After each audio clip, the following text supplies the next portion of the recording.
이런 말이 있죠. 일소 일소 일노 일노라는 말이 있습니다. 무슨 말입니까? 일소 일소, 한 번 웃으면 한 번 젊어지고 한 번 화내면 한 번 늙어진다. 즉 쉽게 말하면 웃으면 복이 와요, 이런 얘기죠.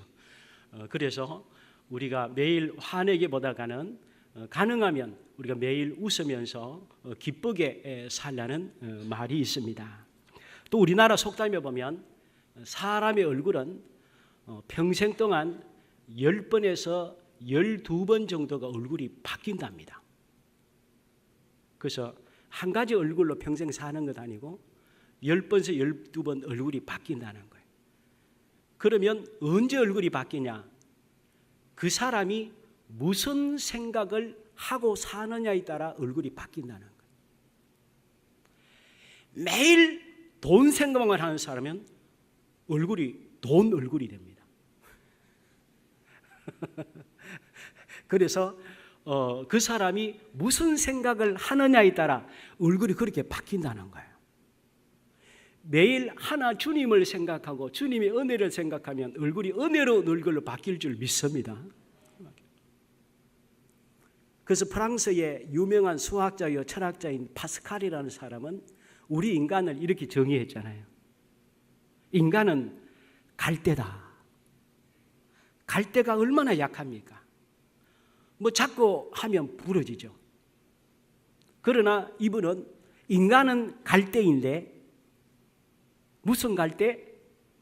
생각하는 갈대다, 이렇게 했어요.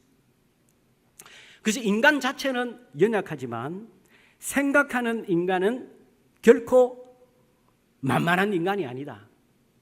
그 생각에 따라서 무슨 생각을 하느냐에 따라서 그 사람의 모습도 달라진다, 이런 얘기를 했습니다.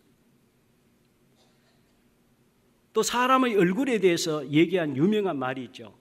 미국의 16대 대통령 아브라함 링컨 같은 경우에 또 이런 말을 했죠. 한 번은 아주 가까운 친구가 링컨에게 내가 훌륭한 보좌관을 내가 소개할 테니 한번 만나보게. 이 친구는 대단히 능력이 있는 사람이기 때문에 자네에게 큰 힘이 될 걸세 하면서 한 사람을 소개를 합니다. 링컨이 만나서 인터뷰를 하고 대화를 해본 다음에 자기 친구에게 얘기를 합니다. 나는 그 사람을 채용하지 않기로 했네. 친구가 깜짝 놀라서 얘기합니다. 아니, 그만한 능력 있는 사람 쉽지 않네. 왜 그러는가? 이럴 때에 링컨이 유명한 말을 하죠. 사람은 나이 40쯤 되면 자기 얼굴에 책임은 질 줄 알아야 된다고 생각하네. 내가 그 친구를 만나봤더니 그 얼굴이 아닌 것 같네. 얼굴이 잘생기고 못생기고를 떠나서 그의 얼굴에서 매력이 없을 뿐만 아니라 쓸만한 모습을 발견하지 못했던 것이죠. 오늘 이 자리에 있는 우리 모두는 하나님을 믿는 사람들이기 때문에 오늘 우리의 얼굴은 마음의 거울이라고 하잖아요. 사람의 얼굴은 마음의 거울이라고 합니다. 오늘 우리는 주님을 섬기는 사람으로서 어디에 가나 사람들이 우리의 얼굴만 봐도 아, 저 사람은 나와 다르구나. 저 사람은 뭔가 내게 없는 것이 있는 것 같다. 내가 쉽게 범접할 수 없는, 내가 마음대로 할 수 없는 사람 같아. 저 사람 뒤에는 뭐가 있는 것 같아. 그분이 혹시 하나님이 아닐까? 우리는 이 세상 속에서 늘 하나님의 사람이라는 모습이 우리의 삶에 드러나는 우리 모두가 되어야 될 줄 믿습니다. 그래서 오늘 본문에 보면 하나님의 사람은 무엇으로 이 세상을 사는가에 대해서 말씀하고 있습니다. 하나님을 믿고 섬기는 그리스도인은 이 험난한 인생을 무엇으로 사는가? 오늘 본문에 보면 하나님의 사람은 하나님의 지혜로 이 세상을 산다 라고 말씀하시면서 하나님의 지혜를 가진 사람은 누구인가? 어떤 모습을 가지고 있는가에 대해서 말씀하고 있습니다. 1절 말씀해 보니까 누가 지혜자와 같으며 누가 사물의 이치를 아는 자이냐? 사람의 지혜는 그의 얼굴에 광채가 나게 하나니 그의 얼굴에 사나운 것이 변하느니라. 누가 지혜자와 같으며, 이 지혜는 누가 하나님의 지혜를 가진 자이냐? 하나님의 지혜를 가진 자는 사물의 이치를 아는 자인데, 사물의 이치를 아는 하나님의 지혜를 가진 사람은 그의 얼굴에 광채가 난다, 이렇게 말씀하고 있습니다. 하나님의 지혜를 가진 사람은 첫 번째로 주님이 말씀하시기를 그의 얼굴이 빛이 난다는 것입니다. 광채가 난다고 말씀하고 있습니다. 그의 타고난 성격이나 살아오면서 수많은 시련과 어려움이나 원치 않는 삶을 통해서 그 마음이 고집스러워지고 완고해지고 삐뚤어지고 뒤틀려지고 나쁜 성격을 인해서 말이나 행동이나 표정이나 모든 것이 험악해졌을지라도 하나님의 지혜를 힘입게 되면, 주님의 은혜를 받게 되면, 주님을 진심으로 믿게 되면 얼굴이 변하게 된다. 얼굴이 변했다는 얘기는 마음이 변했다는 것이거든요. 왜냐하면 얼굴은 마음의 거울이기 때문에. 그래서 마음이 뒤틀려지고 화가 난 사람은 얼굴 표정에 화가 난 얼굴이 나타나는 것이죠. 마음이 평화로운 사람은 얼굴이 평화롭게 되는 것입니다. 우리 교회에도 제가 어떤 집사님이 말씀하시더라고요. 덩치가 예상치 않은 덩치라서 과거에 혹시 어떤 젊었을 때 어떠셨습니까? 했더니 세상에 옛날에 명동파였대요. 제가 말씀드렸죠. 과거에 명동파였대. 아주 이름 있는 조직이었다라고. 근데 이분이 얼굴이 지금은 천사같이 변했어요. 그 덩치에 천사같이 변했어요. 누구인지 알려고 하지 마세요. 아시면 조심해야 됩니다. 우리 천사같이 변했어요. 아니, 어떻게 됐습니까? 자기가 생각해도 자기는 젊을 때 자기 자신이 무서웠대요. 얼굴을 보면 자기 얼굴 보고도 자기가 소스라치도록 놀랐대요. 근데 주님 만나고 은혜를 받고 나니까 매일 주님의 은혜 때문에 울고 은혜에 감사해서 그렇게 예배를 드리고 주님과 더불어 몇 년을 살다 보니까 자기 얼굴이 바뀌더라는 거예요. 완전히 바뀌어서 옛날에 그 무섭던, 자기도 자기가 무섭던 성격이 바뀌어서 내가 어떻게 지금 이렇게 변화됐을까? 라고 하는. 그래서 진심으로 지금은 양처럼, 제가 아무리 봐도 양이에요. 양처럼 주님을 섬기는 모습을 보면서 주님 앞에 진심으로 사로잡히면 그렇게 변하는 거죠. 그래서 성경에 보면 주님께서 우리에게 말씀했습니다. 하나님의 지혜로, 하나님의 은혜로 살면 더 이상 나 자신에 의해서 내가 주장받는 것이 아니라 하나님에 의해서 내 인생이 이끌려져 가는 것이죠. 그러면 성경에 의하면 어떤 경우에 사람의 얼굴에 빛이 난다고 말씀하고 있습니까? 우리 마음이 진심으로 기쁨으로 가득 찰 때, 우리 마음이 기쁨으로 가득 찰 때 우리의 얼굴이 빛이 난다고 했어요. 잠언 15장 13절에 말씀했습니다. 마음의 즐거움은 얼굴을 빛나게 하여도 마음의 근심은 심령을 상하게 하느니라. 마음의 즐거움을 가지고 살면 그 사람의 얼굴이 빛이 난다는 것입니다. 그래서 주님은 우리에게 항상 기뻐하라고 했어요. 경우에 따라서 기뻐할 때만 기뻐하는 것이 아니고 모든 경우에 기뻐하라. 그래야 우리 얼굴이 세상 사람들이나 누가 봐도 매력적인 삶을 살 수가 있기 때문에 주님은 우리에게 항상 기뻐하라고 말씀했습니다. 그러면 오늘 우리에게 기뻐할 일들도 있지만 기뻐하지 못할 일들도 얼마나 많이 있습니까? 그러나 주님은 우리에게 말씀하십니다. 상황만 바라보면, 지금 일어난 사건만 바라보면 우리는 걱정과 염려가 앞서기 때문에 근심할 수밖에 없습니다. 그러나 지금 상황이 안 좋을 때는 어떻게 기뻐해야 됩니까? 지금 이 상태로 보면 근심할 수밖에 없지만 미래에 소망을 주시고 함께해 주시고 좋아지게 하실 우리 하나님을 믿는다면 지금 어려움이 있어도 기뻐할 수 있는 것이죠.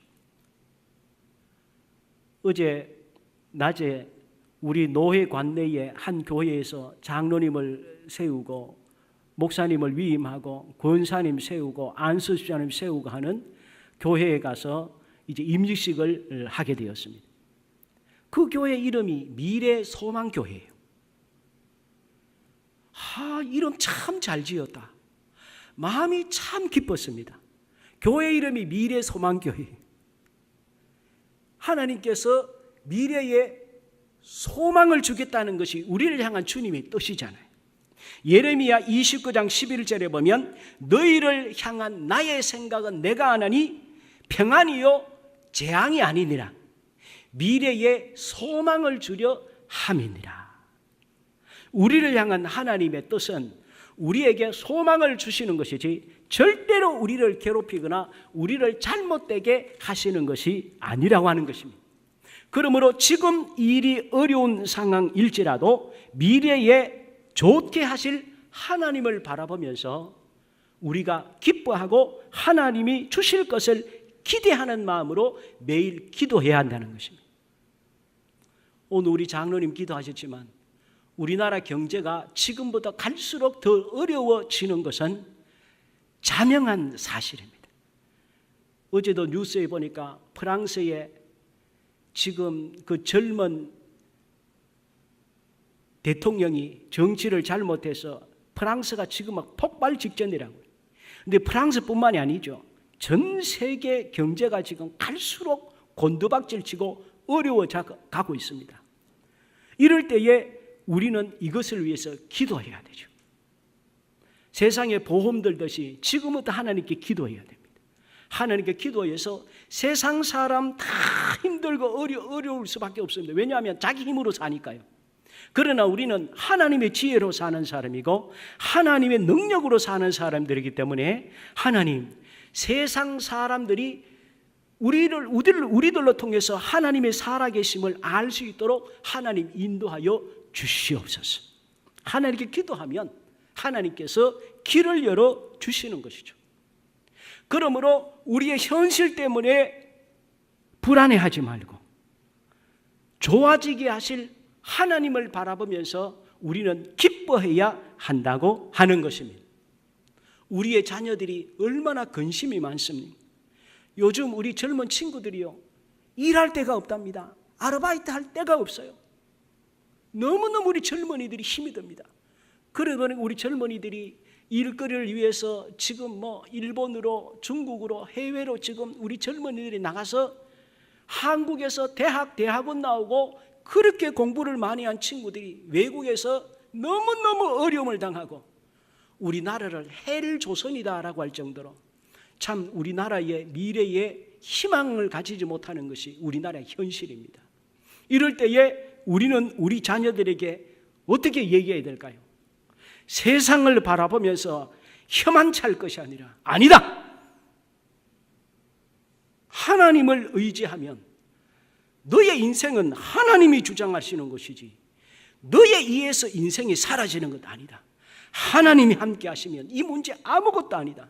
하나님께 기도하자. 나도 기도하니까 너도 기도해라.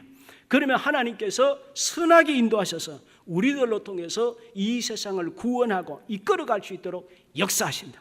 하나님은 머리가 되게 하시지 꼬리가 되게 하시는 분이 아니다.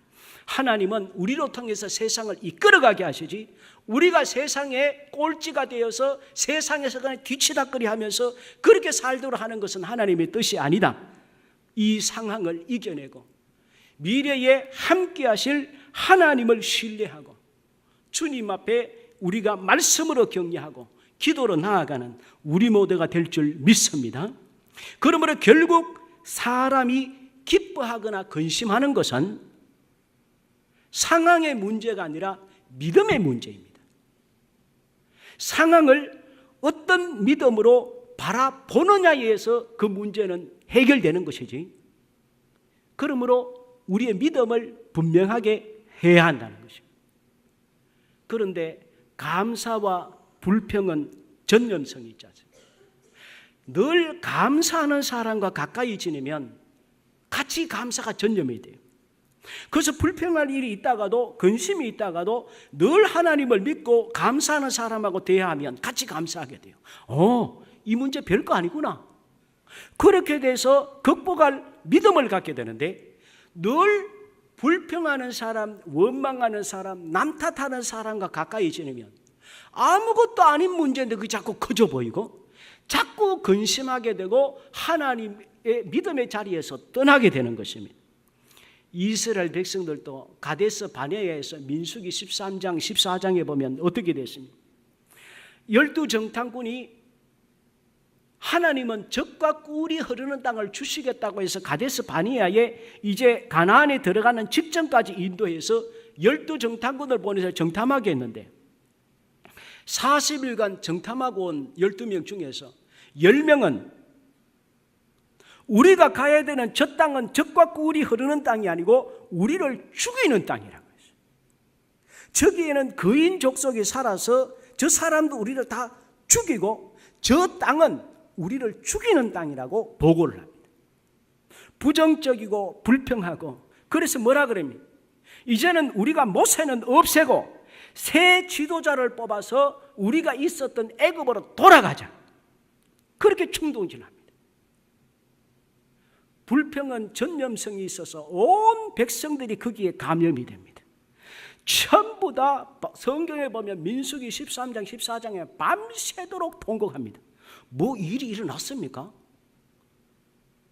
하나님의 은혜로 가데스 바네아가 다 왔는데 일어나지도 않은 일을 큰일 난 것처럼 떠버리고 주의사 하니까 이스라엘 백성들이 갑자기 성경에 보면 밤새도록 통곡하면서 울부짖으면서 우리 이제 다 죽었다는 것입니다.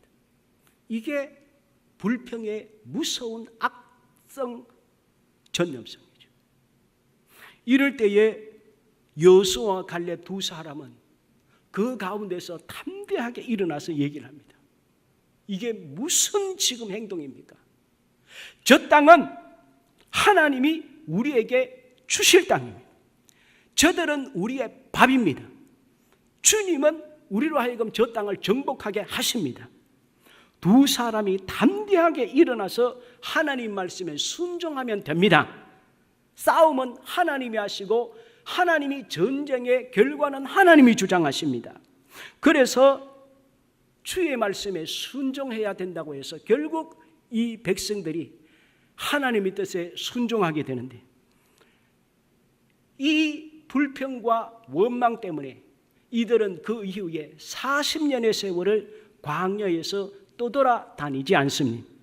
하나님을 믿지 않는 사람은 이 세상에서 어려운 인생을 살 수밖에 없지만 하나님을 신뢰하는 사람은 기쁨과 감사함으로 인생을 살 수가 있습니다. 저는 이 자리에 있는 우리 모두가 기쁨과 감사와 순종으로 얼굴이 빛나시는 우리 모두가 되기를 주의 이름으로 축원합니다.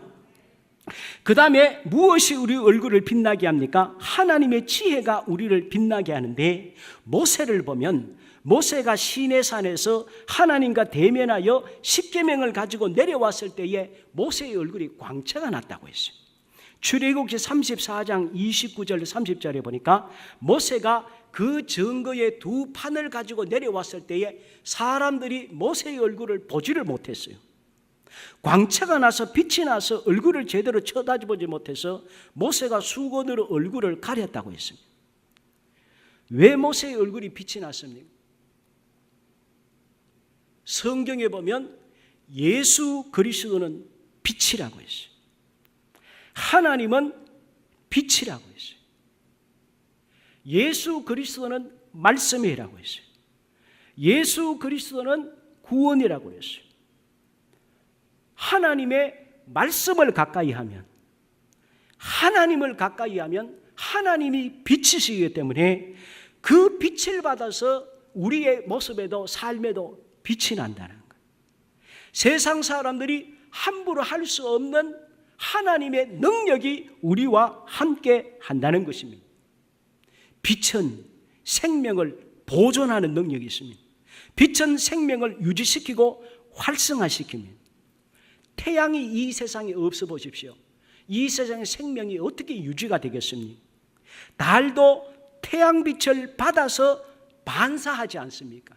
그러므로 오늘 우리도 주의 말씀을 가까이 하고 기도의 자리로 나아가고 주님과 함께하면 우리의 마음에도 빛이 나고 우리 삶에도 빛이 난다고 하는 것입니다. 제가 우리 특세를 하면서 우리 노회 관내 시찰회에서 또 시찰별로 수련회를 갔다 왔습니다. 저도 회원이기 때문에 가야 되는데 특세 때문에 저는 신청도 안 하고 안 갔습니다. 그랬더니 왜 안 가냐고 그래서 우리 교회 특세가 있는데 내가 특세를 해야 된다고 안 갔습니다. 갔다 와가지고 목사님들을 만났습니다. 근데 목사님들이 금요일날 왔는데 토요일날 노회 행사가 있었습니다. 제가요 원래 설교가 엄청 많습니다. 우리 특세도 제가 매일 하지만 이상하게 원래 제가 노회장 할 때 우리 노회 관내의 교회들의 행사가 얼마나 많은지 거의 격주마다 제가 지금 노회에 가서 설교를 합니다.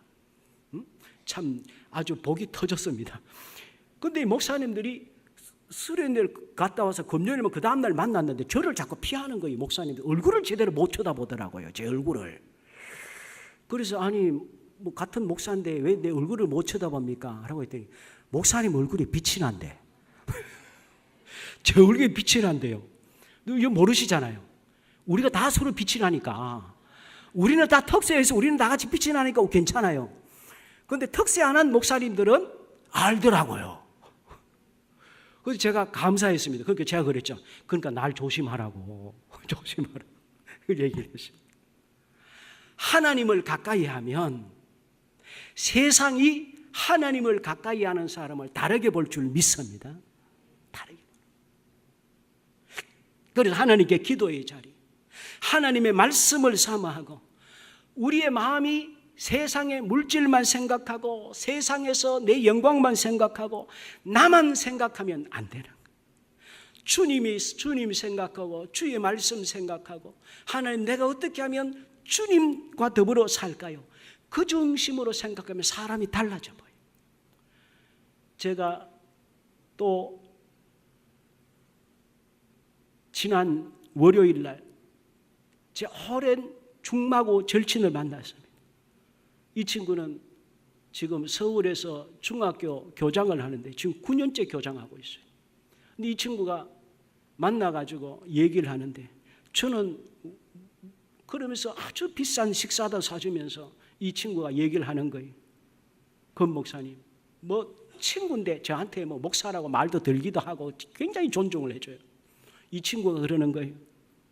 자기가 이제 교장이 앞으로 한 5년 정도 남았는데 자기 인생을 생각할 때에 내가 나름대로는 학생들을 가르친다고 했고 참 나름대로는 믿음을 지키고 또 이 친구는 믿음이 얼마나 신실한지 중국에 있는 학교에 국제학교 교장을 자원해서 가가지고 몇 년 보내면서 탈북자를 위해서도 열심히 수고를 했어요. 그러니까 그곳에 간 것도 명예를 위해 간 것이 아니고 주의 일을 좀 더 하고 탈북자들을 한국으로 인도하고 좀 더 선한 일을 하려고 가서 한 거예요. 이게 사실은 잘못됐어요. 공안에 걸려가지고 이 친구가 추방을 당하게 되면서 외교적인 문제까지 벌어질 수 있는 위험한 상황까지 실제로 갔었습니다. 하나님이 은혜로 이제 모든 거기에서도 임기를 마치고 와서 하고 있는데 이 친구가 그러는 거예요. 자기가 나름대로는 주님을 섬겼다고 했는데 이 세상에서 그리스도로 사는 것 중에 가장 귀한 것이 생명을 살리는 일이라는 것을 자기가 이제 깨닫고 있다는 거예요. 그래서 내가 교육에 종사하고 학생들을 가르치고 내 나름대로는 열심히 살았다고 생각하는데 내가 주님 앞에 설 생각하니까 내가 하나님 앞에서 너 이 세상에서 무엇하다 왔냐? 네가 한 건 내한테 내놓아 보아라라고 하면 자다가도 뻘떡뻘떡 일어나게 된다는 거예요. 내가 주님 앞에 내가 한 것을 뭘 내가 내놓을까? 자기 부인도 교사니까 뭐 돈도 많이 벌죠. 은퇴해도 매달 뭐 수백만 원씩 받고 살 걱정 없지만 주님 앞에 설 생각하니까 잠이 안 온다는 거예요. 그러면서 고민하는 걸 보면서 야, 이 친구도 참 별걸 다 걱정하는구나. 근데 얼굴이 달라져 보이더라고요. 그리고 마음에 굉장히 은혜를 받고 제가 도전을 받고 참 그런 시간을 보내고 왔습니다. 저는 저를 비롯해서 우리 모두가 주님이 주신 인생을 사는 동안 늘 하나님의 은혜와 하나님의 지혜로 하나님을 생각하고 하나님께 영광 돌리고 하나님 말씀을 중심으로 살아서 우리의 얼굴이 세상살이에 찌든 얼굴이 아니라 하나님의 은혜로 광채가 나는 우리 얼굴이 될 줄 믿습니다. 그리고 하나님의 지혜로 사는 사람은 어떤 사람입니까? 하나님의 명령에 순종하는 사람입니다.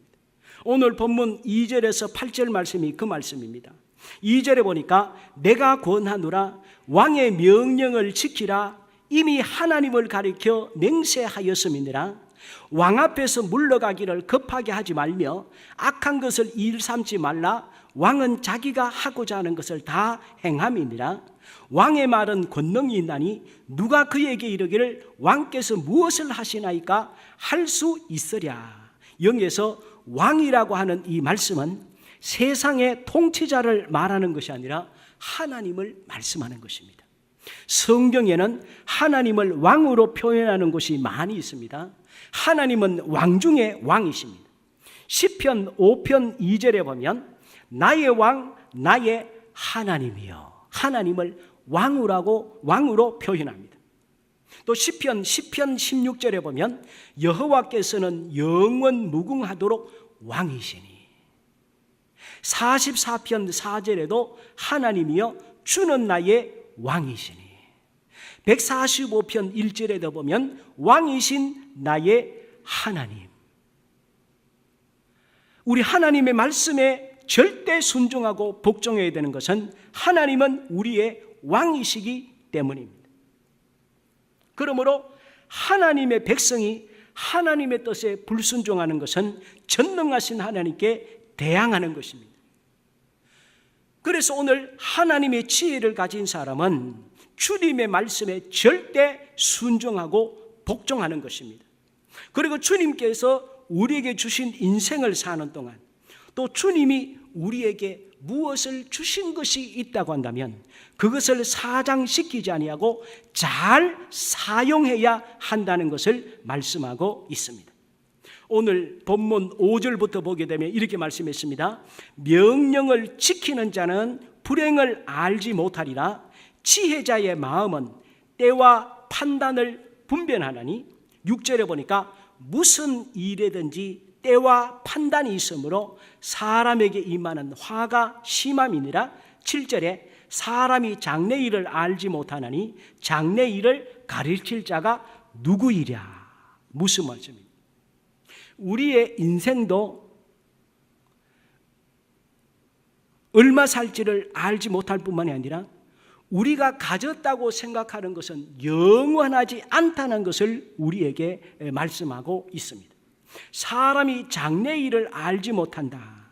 그러므로 내가 무언가를 가졌다고 생각한다면 그것은 한계가 있다는 것을 늘 기억해야 한다는 것입니다. 내가 물질을 어느 정도 가지고 있다면 그 물질이 영원하지 않다는 것. 내가 권력을 가지고 있다면 그 권력이 영원하지 않다는 것입니다. 내가 재능을 가지고 있다면 그 재능이 영원하지 않다는 것입니다. 그러므로 하나님이 내게 주신 것이 있다면 그 주신 것을 잘 관리하고 잘 사용해야 한다는 것입니다.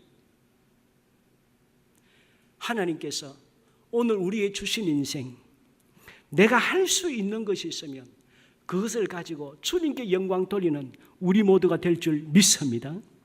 그래서 똑같이 있음에도 불구하고 제가 그런 얘기도 들었습니다. 지금 특세가 계속되고 있는데 어떤 분에게는 마음속에 그런 마음에 주님이 주시는 은혜를 받으셨나 봐요. 매일 새벽에 주님 앞에 나오셔서 기도하는데 4주간 되고 나면 은혜도 있지만 때로는 우리가 인간이기 때문에 체력적으로 지치고 약해지잖아요. 날씨가 추워지기도 하고. 그러면 또 어떤 분들은 그런 생각을 하시나 봐요. 어떻게 하면 새벽마다 나오셔서 기도하는 분을 격려할 수 있을까? 제가 그런 얘기 들었어요. 특별히 이번 토요일 날 마칠 때는 우리 온 교우들에게 자기가 식사를 사고 싶다는 거예요. 내가 대접하고 싶고 내가 얼마가 들든지 간에 제가 좀 이렇게 하고 싶습니다. 그런 얘기를 들으니까 얼마나 마음이 격려가 되고 따뜻해지고 힘이 되는지 모릅니다. 바로 이런 모습들이죠. 주님이 우리에게 물질을 주셨으면 나만 그것을 먹고 누리고 쓰고 좋은 옷 입고 좋은 차 타고 좋은 집에서 행복하게 사는 것은 하나님이 우리에게 주신 목적과는 아닌 것입니다. 그건 세상 사람들이 생각하는 그건 삶이고, 오늘 내게 지혜를 주시고 능력을 주시고 물질을 주시고 건강을 주시고 재능을 주셨다면 그것은 나만을 위해 하는 것이 아니고 하나님의 은혜를 받으면 하나님, 내가 어떻게 교회를 위해서 내가 할 수 있는 일이 무엇이 있을까요? 자꾸 이렇게 내게 주신 것이 영원하지 않다는 것을 기억하고 주님이 내게 주셨을 때에 잘 써야 되는 것이죠. 쓸 때를 쓰고 쓸 것을 알고 이것을 기회 되었을 때 그 기회를 놓치지 아니하고 빨리 헌신하고 희생하고 하는 이것이 진짜 지혜로운 사람입니다. 저를 비롯해서 우리 제자의 모든 분들이 주님을 섬길 때에 인색하게 주님 섬기지 말고 후한 모습으로 주님을 섬기게 될 줄 믿습니다. 그래서 갈수록 하나님이 내게 주신 것, 제가 늘 하는 말이 있잖아요. 물 들어왔을 때 노젓고 메뚜기도 한철입니다. 늘 내가 무엇을 할 수 있는 가진 것이 있으면 그것은 한때입니다. 그때를 놓치면 안 됩니다. 이거 내가 영원히 지키면 지켜지리라고 생각하시면 안 됩니다.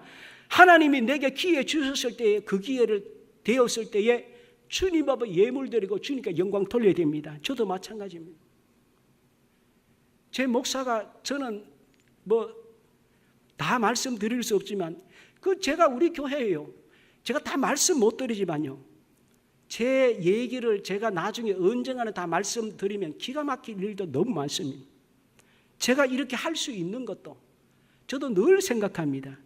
네가 주의 사역하는 거 영원하지 아니하고 네가 젊을 그때에 할 수 있는 거다. 그러므로 오늘 하나님의 지혜로 하나님이 내게 무언가를 할 수 있을 때에, 저는 또 오늘 주보에 우리 서유한 교수님이 이렇게 교회사 인물 따라잡기, 이 자원하시는 거거든요. 헌신하는 것이거든요. 이렇게 해서 가르쳐 주는 이 기회도 얼마나 감사한 것입니다. 바로 오늘 우리가 이렇게 하나님께서 내게 할 수 있는 일을 주셨을 때에 그 기회 놓치지 말고 주님 앞에 영광 돌리고 충성하고 그런 모습으로 살아가는 우리 모두가 되기를 주의 이름으로 부탁을 드립니다.